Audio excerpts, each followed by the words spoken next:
Good morning. आज विश्व मृदा दिवस है और यानी 5 दिसंबर को पूरी दुनिया में विश्व मृदा दिवस मनाया जाता है। और इस दिवस को मनाने के पीछे उद्देश्य कुछ है। संयुक्त राष्ट्र संघ ने इसकी पहल की और वर्ष 2014 में पहली बार पूरी दुनिया में अंतर्राष्ट्रीय स्तर पर विश्व मृदा दिवस मनाया गया। और इस बार का जो थीम है वो है मृदा जहां भोजन शुरू होता है, अर्थात इसको इंग्लिश में अगर हम लोग कहें तो सॉइल वेयर फूड विंग्स। कहने का मतलब है कि ये जो मिट्टी है, अगर हम लोग कुछ भी खाते हैं तो उसकी पैदावार कहाँ होगी, खेती कहाँ होगी, मिट्टी में होगी। स्वाभाविक सी बात है कि मिट्टी बहुत ही उपयोगी है, लेकिन हम लोग क्या करते हैं कि अपने लालच के कारण, कई बार नासमझी के कारण क्या करते हैं कि जैविक खाद का प्रयोग धीरे धीरे कम करते जा रहे हैं और रासायनिक खादों का प्रयोग ज़्यादा कर रहे हैं। रासायनिक खाद का प्रयोग ज़्यादा करने के कारण क्या हो रहा है कि मिट्टी की उर्वरा शक्ति घट रही है। शुरू में तो पैदावार हुआ, फसलों का पैदावार तो बढ़ा, लेकिन धीरे धीरे क्या हो रहा है कि मिट्टी की उर्वरा शक्ति घट रही है।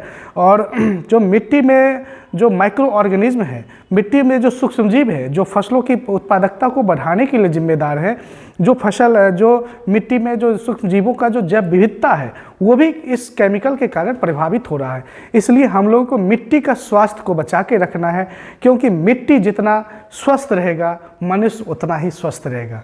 अगर मिट्टी अनुर्वर हो जाएगी तो फिर क्या होगा, हम लोग तो कहाँ से, पत्थर तो खाएंगे नहीं। हम लोग तो जब भी खाएंगे कुछ भोजन ही करेंगे और भोजन की पैदावार हमेशा मिट्टी में होगी।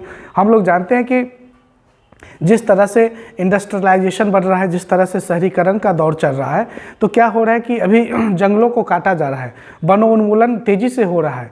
बड़े बड़े जंगल, घने जंगल को काट कर वहाँ पे शहर को बसाया जा रहा है। इसके कारण बहुत सारी समस्या हो रही है। पहली समस्या तो जो रेन है, वर्षा का जो आवृत्ति है उसमें कहीं ना कहीं चेंजिंग हुआ है, ग्लोबल वार्मिंग बढ़ा है। उसके साथ साथ मिट्टी का क्षरण भी हो रहा है, क्योंकि जब वर्षा की पानी वहाँ पर गिरती है तो मिट्टी का जो पौधा था वो क्या था, अपनी जड़ से मिट्टी पर एक पकड़ मजबूत बनाता था, लेकिन मिट्टी के वहाँ पर पौधा के कट जाने के कारण मिट्टी का भी अपरदन शुरू हो गया है। और जिसके कारण जो ज़्यादा उपजाऊ मिट्टी का जो परत था वो प्रवाहित हो रहा है, उसका क्षरण हो रहा है। तो ये हम लोगों के लिए थोड़ा सा एक चेतावनी है कि हम लोग सचेत हो जाएं और मिट्टियों का संरक्षण करें। दूसरी बात कि जहाँ पर खेती योग्य भूमि है, अब खेती योग्य भूमि पर हम घर बना रहे हैं, खेती योग्य भूमि पर सड़क बना रहे हैं, खेती योग्य भूमि पर इंडस्ट्री लगा रहे हैं, तो जब खेती योग्य भूमि पर हम ये सब काम करेंगे तो फिर खेती कहाँ करेंगे, पहाड़ पे तो नहीं करेंगे, हवा में तो नहीं करेंगे। खेती करने के लिए तो ज़मीन चाहिए, और ज़मीन वही चाहिए जो उपजाऊ हो। इसलिए हम लोग को उपजाऊ मिट्टी को बचा कर रखना है, उसके सेहत का ख्याल करना है, और हमें ज़्यादा से ज़्यादा जैविक खाद का प्रयोग करना है। उसमें जो गाय का गोबर है, मवेशियों का जो गोबर होता है, या जो पेड़ पौधों का अवशिष्ट होता है, पेड़ पौधों को सड़ा के जो खाद तैयार किया जाता है, वर्मी कंपोस्ट है, इन सब चीज़ों का प्रयोग करने से क्या होता है कि मिट्टी की जो ताकत है वो भी बरकरार रहता है। मिट्टी का जो सूक्ष्म जीवों का बायोडाइवर्सिटी है वो भी पूरी तरह से जिंदा रहता है। और इसके साथ साथ मिट्टियों में जल शोषण करने की क्षमता, जल को संधारित करने की जो क्षमता है, संरक्षित करने की जो क्षमता है, वो भी बरकरार रहती है।